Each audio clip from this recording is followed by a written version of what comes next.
Guys, Nasty Gaming here and welcome to my YouTube channel. Nandito tayo ngayon guys kung paano nga ba ulit maglaro ng Project Sinnoh. Gagamitin ko ulit yung aking lineup na Breaker, Psychic, and Guardian at chill gaming lang tayo. And tingnan natin kung makaka-earn tayo ng Q-Coin dahil meron naman tayong open na treasure slots. So mababa na yung pool. Check natin kung ano yung magiging difference niya kapag nanalo tayo. So 3 games grinding lang to. And sana panoorin nyo yung gameplay ko guys. So yan, nakasetup na yung aking Sinnohs or yung aking lineup. So pwede na tayo mag-start sa arena battle. Let's go! Yung nakalaban natin is meron siyang 3,099 trophies. Kung galing din siya sa talo kasi 0-0 yung kanyang win streak. Gamitin muna natin guys dito yung ating gain energy. Gain energy. Wala naman na tayong pwedeng gamitin iba. Next turn na lang, hintayin natin Axel Force.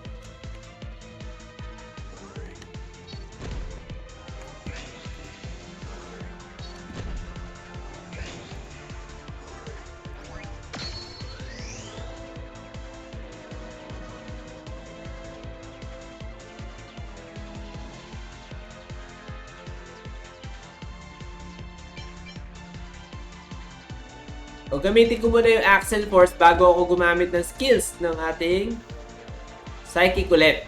So mapupuno na yung ating energy. Pwede ko na kayang bawasan. Sayang kasi bawasan ko na muna pala yung aking skills. Sayang yung Berserk.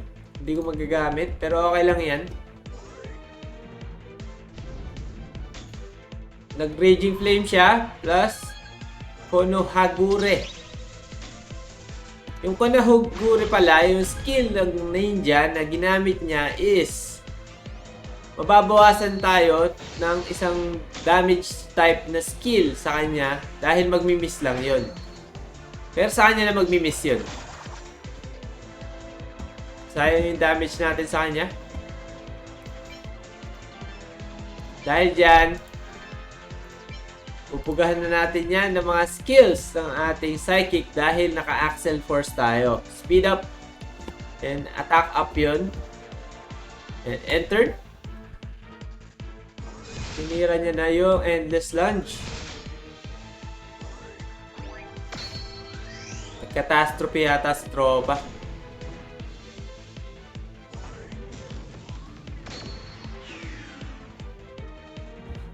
Bakit kaya 292 lang yung damage natin sa kanya? Feeling ko meron tong web charms. Gale pala yung ginamit niya. Check natin. O, ang charm niya ito. Ayan o, when attack. Tapos yung niya, yung passive skill niya is when attack multiple times in a turn, the second is some crit damage is reduced by 17%. Kaya yung damage natin sa kanya is konti lang. Nabawasan. Grabe itong kalaban na to. Hyper repair muna tayo para mawala yung debuff galing dun sa Psychic.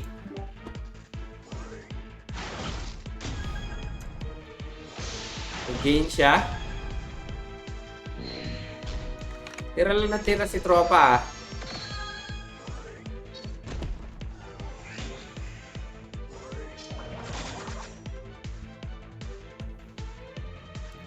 Gamitin ko ulit tong aking Axel Force. Dahil last naman yung breaker niyan, keep na lang natin itong special na gauge natin na 100% para mamaya is meron tayong magiging collapse. Enter tropa.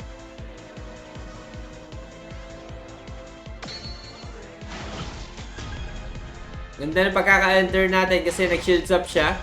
Dahil sa breaker natin, yun yung mga tatamang skill sa kanya. So, open na siya ngayon. Sana wag lang siya mag-perfect wall. Kasi GG tayo doon. Mag-perfect wall.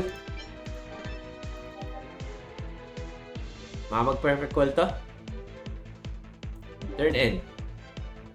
Ay, hindi!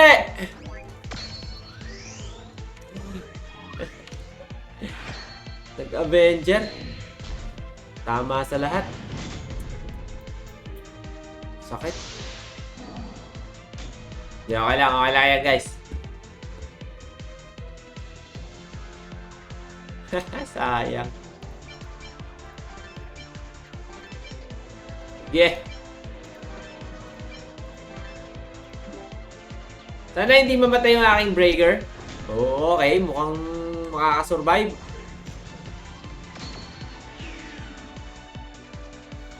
$110. Nag-heal. Mamamatay yung aking breaker gamit yung kanyang breaker din. Mukhang matatalo tayo dito guys.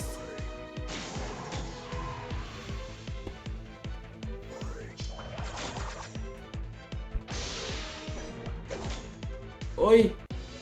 Sheesh!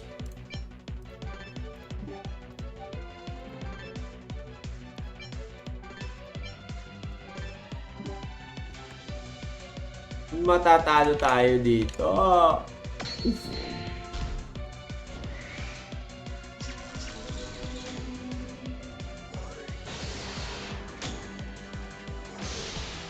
GG's.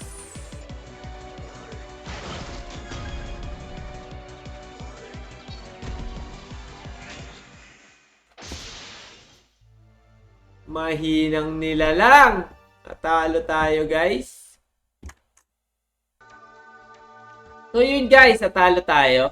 So, isang pagkakamali lang, natalo ko dahil hindi ko pinurst yung nasa likod na kalaban.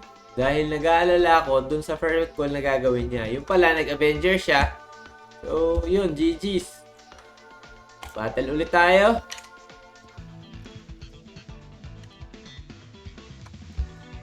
Nabasan lang tayo ng konting trophy.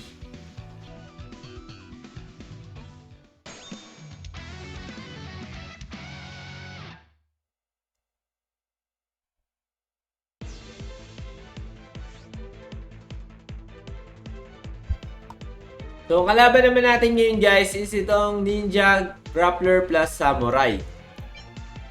Ano nga ba yung gagawin natin? Skip muna, pangit ng cards. Next turn, burst na natin kasi atake to, babawasan yan yung Guardian.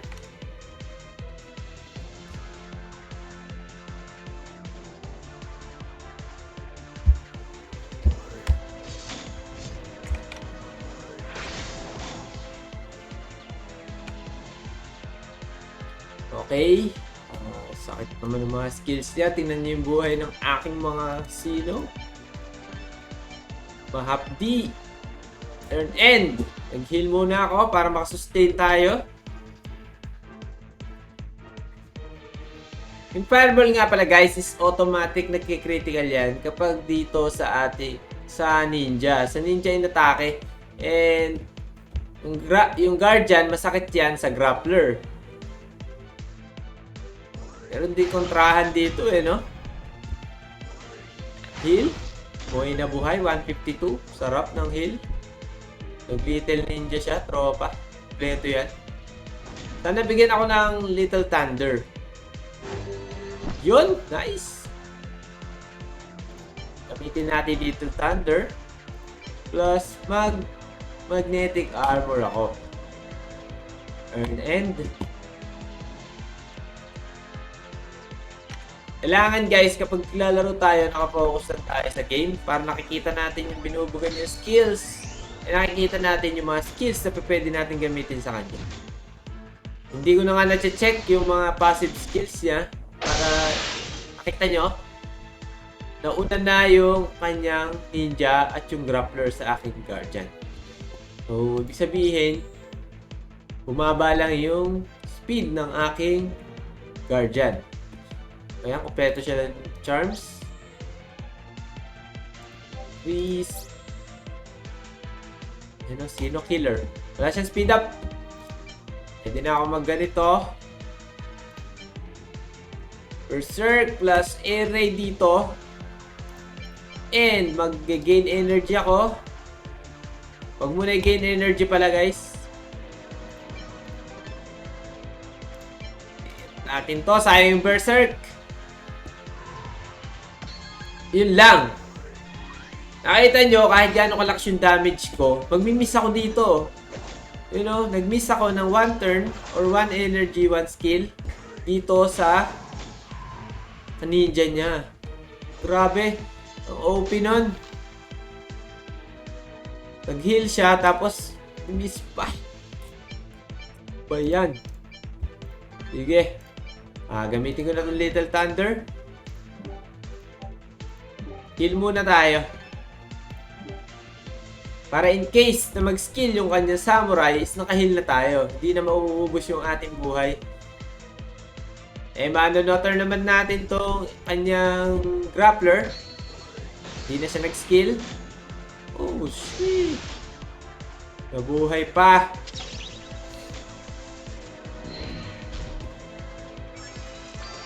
Good heal yan, tropa. So, yan. Papatayin ko na to ang kanyang ninja. Maganda sana kung ino-turn ko yan. Pero kasi sayang yung skill ko. Konti na lang yung buhay niya. Gain na tayo ng energy. And cyclone. Over cyclone na.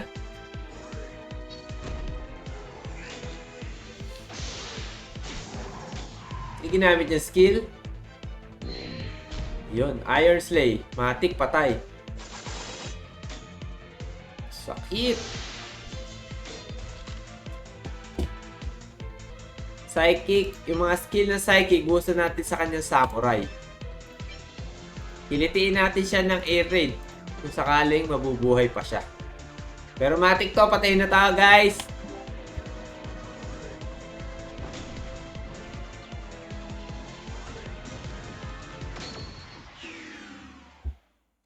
Hey, let's go! Naka-gain tayo ng 10 trophies. Plus yung treasures box. And 1-1 na tayo guys. Touchscreen lang. Ngayon guys, naka-earn tayo ng 12 U-coin. Grabe naman yun. Pero mababa na kasi yung sa pool. Kaya 12 U-coin na lang yung na-earn natin. And we'll check. Hintayin na natin. Claim muna tayo.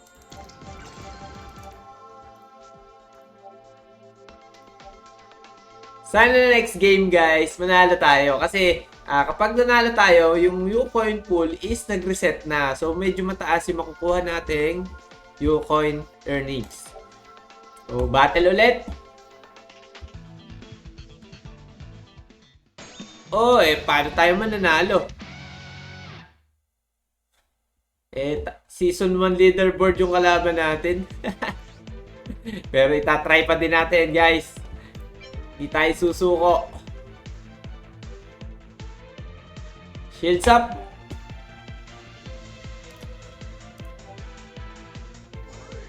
Binuhos niya lahat. Grabe, dalawang breaker.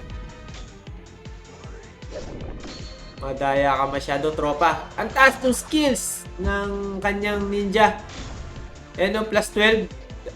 Ibig sabihin, 10 yung kanyang Iron Slay. Tama ba? Iron Slay yun? Poison Slay? Ewan. Hindi ko alam. Saan ko ba nakuha yun? Lutang moments. Ang pangit pa ng skill cards na binigay sa akin, par. Sige. Takan nyo yun dito. Mag-ano na ako mamaya. Mag-hyper-repair na lang ako. Grabe ka naman. Ang sakit mo, par. Mapipilitan akong gamitin to, guys. Hindi. Dito ko na gagamitin yan sa may likod.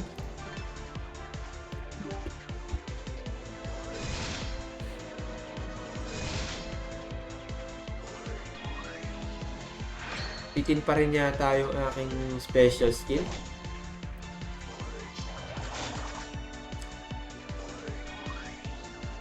Yung atake mo, par. Yung likod ang inaatake niya.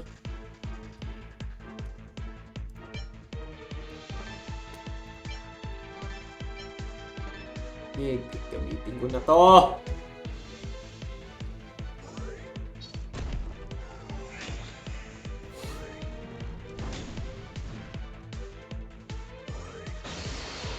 Nako, mukhang mamamaalam na yung psychic ko.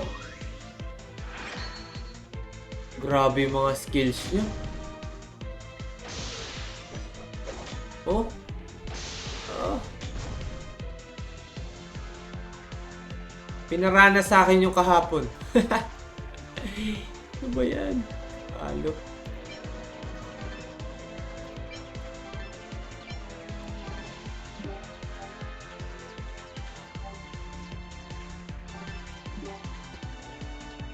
Sana ba no-turn natin itong harap? Sheesh! No-turn mo, par! Ayan!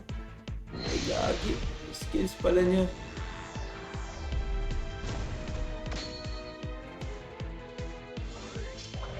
Ano yata energies, pare? Naku po! Wala. GG's.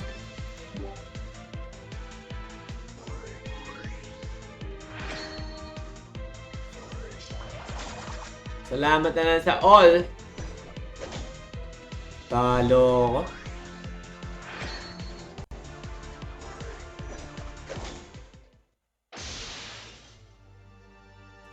GG's Muteki!